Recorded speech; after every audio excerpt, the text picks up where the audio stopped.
Bonjour à tous. Cette vidéo s'adresse aux élèves de 3e 2 et de 3e 3. J'espère que vous allez tous bien, ainsi que vos proches, et que vous gardez bon moral dans ce contexte historique assez difficile. Alors le but, ce sera de vous aider à faire cette étude de cas sur l'agriculture dans la basse vallée du Rhône. Je vous rappelle dans quel chapitre ça s'inscrit. C'est un chapitre de géographie qui s'appelle les espaces productifs français dans la mondialisation ou face à la mondialisation. Il y a trois types d'espaces productifs. Les espaces productifs agricoles, c'est un exemple ici, les espaces productifs industriels et les espaces productifs de services ou tertiaires. Et pour chacun de ces trois thèmes, on fera une étude de cas et puis ensuite une leçon plus générale à l'échelle nationale. Alors pour cette étude de cas, les fiches sont déjà collées dans le cahier depuis vendredi, ou alors je vous les mettrai à disposition si vous étiez absent. Et la première des choses que je vais vous demander de faire, c'est peut-être de traiter ces questions-là qui consistent à surligner les éléments dans les deux textes ici qui montrent qu'on est dans une agriculture mondialisée. Ça vous aidera en particulier pour les questions qui se trouvent ici. Donc d'abord faire le surlignage. Cet espace agricole qui, comme vous le voyez sur la photo, est très aménagé par les hommes, il ne reste plus grand-chose de naturel dans cet espace-là.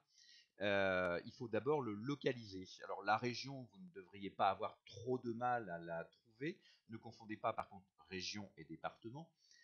Servez-vous de cette petite carte qui localise le paysage et comparez-la avec cette carte qui se trouvera dans le diaporama et qui vous permet d'identifier la région où nous sommes. Pour le département, pareil, c'est indiqué sur la photo, ça ne devrait pas être trop dur à trouver.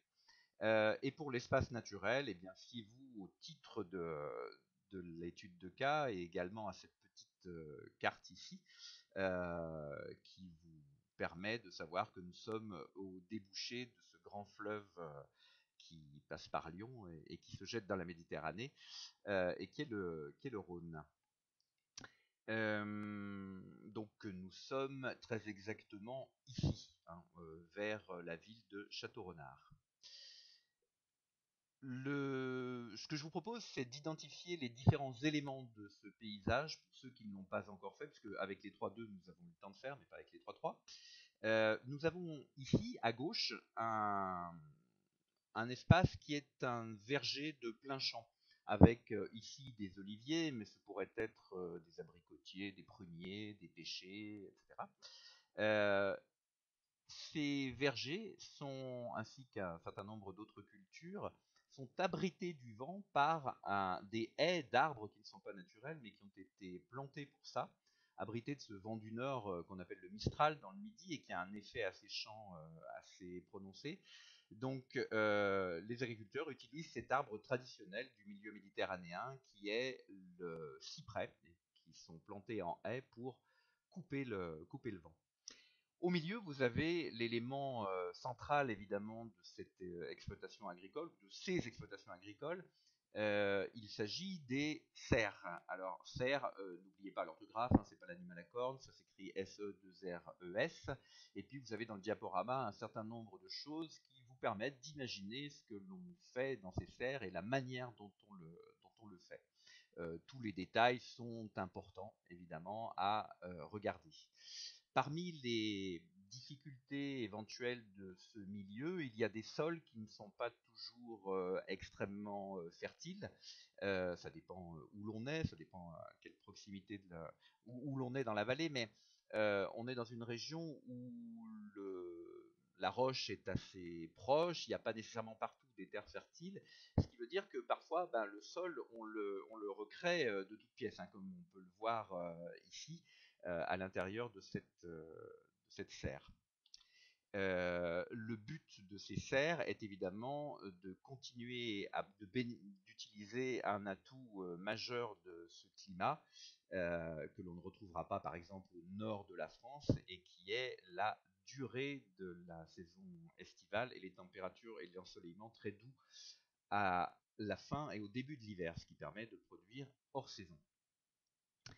Ici, à droite, eh bien, vous avez quelque chose qui apparaît qui est très discret dans le paysage et sans lequel, pourtant, ce paysage n'existerait pas.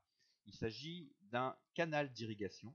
Et quand on est à Château-Renard, on peut imaginer que le canal d'irrigation, il va chercher l'eau dans un cours d'eau, l'eau douce dans un cours d'eau, comme par exemple la Durance ou le Rhône, hein. On est à la confluence de cette rivière et de ce fleuve.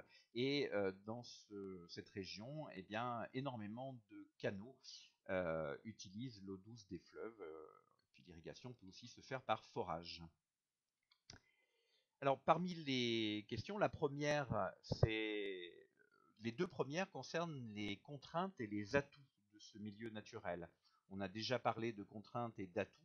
Je ne sais pas si vous vous rappelez le petit exercice sur Val d'Isère, par exemple, dont les contraintes sont devenues des atouts. Et je m'aperçois qu'il manque un S ici, par exemple, à rajouter bien sûr dans la fiche. Et donc ces contraintes et ces atouts, il faut aller les chercher dans la carte. Alors ne confondez pas deux choses quand on parle de contraintes climatiques. Ne confondez pas la température et les précipitations. Ici, la contrainte, c'est bien les précipitations. Donc, regardez bien la carte. Ce qui nécessite évidemment de les contourner de la manière dont on l'a vu tout à l'heure. C'est-à-dire de cette manière-là. Je pense que vous comprenez l'importance des détails dont on parlait tout à l'heure. Alors, en revanche, ce milieu méditerranéen possède un atout dont on a aussi déjà parlé et qui se trouve présent dans la carte. Je vous laisse donc formuler cet atout. Et dans le contexte d'une agriculture mondialisée, comme c'est indiqué dans le diaporama, évidemment, chaque région se spécialise dans ce qu'elle peut faire de mieux, là où elle a un avantage comparatif. Et donc, l'atout dont on vient de parler, eh bien, c'est l'avantage comparatif de ces régions méditerranéennes de la France. Et le texte le rappelle également. Alors, quand les serres permettent aussi d'exploiter à plein cet atout et même de le prolonger d'une manière artificielle, puisqu'il y a des détails qui montrent que, par exemple, ces serres peuvent être chauffées quand l'ensoleillement n'est plus suffisant. Ça peut servir de complément à cet ensoleillement important. La question 5 s'appuie sur le travail que vous aurez fait sur les textes, c'est-à-dire quels indices montrent que les fruits et légumes produits dans la base vallée du Rhône ne sont pas destinés à un marché local, mais au marché national et même international. Ça signifie évidemment que ces agriculteurs ne travaillent pas pour aller vendre sur la place du village aux quelques consommateurs locaux, mais qu'ils travaillent pour un marché beaucoup plus vaste et beaucoup plus éloigné, avec beaucoup d'intermédiaires. Donc il aura fallu faire cet exercice-là, et je vous demande de passer par un brouillon pour tirer tous les indices que l'on peut du texte, que ce soit la description de la région ou que ce soit la description de l'activité de cette multinationale qui s'appelle Dole et qui est très présente à Château-Renard.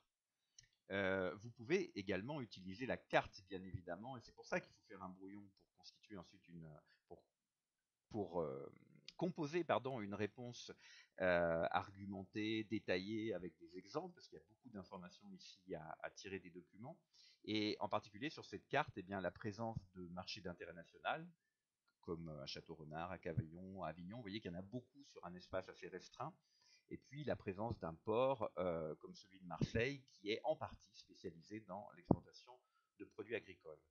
À propos des marchés d'intérêt national, je ne sais pas comment vous imaginez la chose, mais il ne s'agit évidemment pas de petits marchés, encore une fois, de place du village.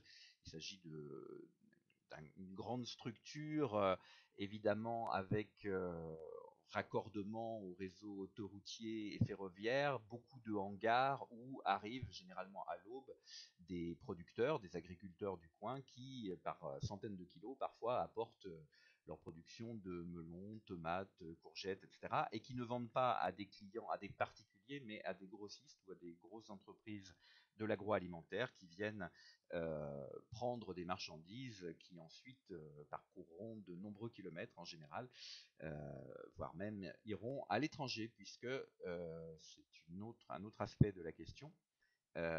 Évidemment, cette production est est aussi destinée en partie à l'exportation.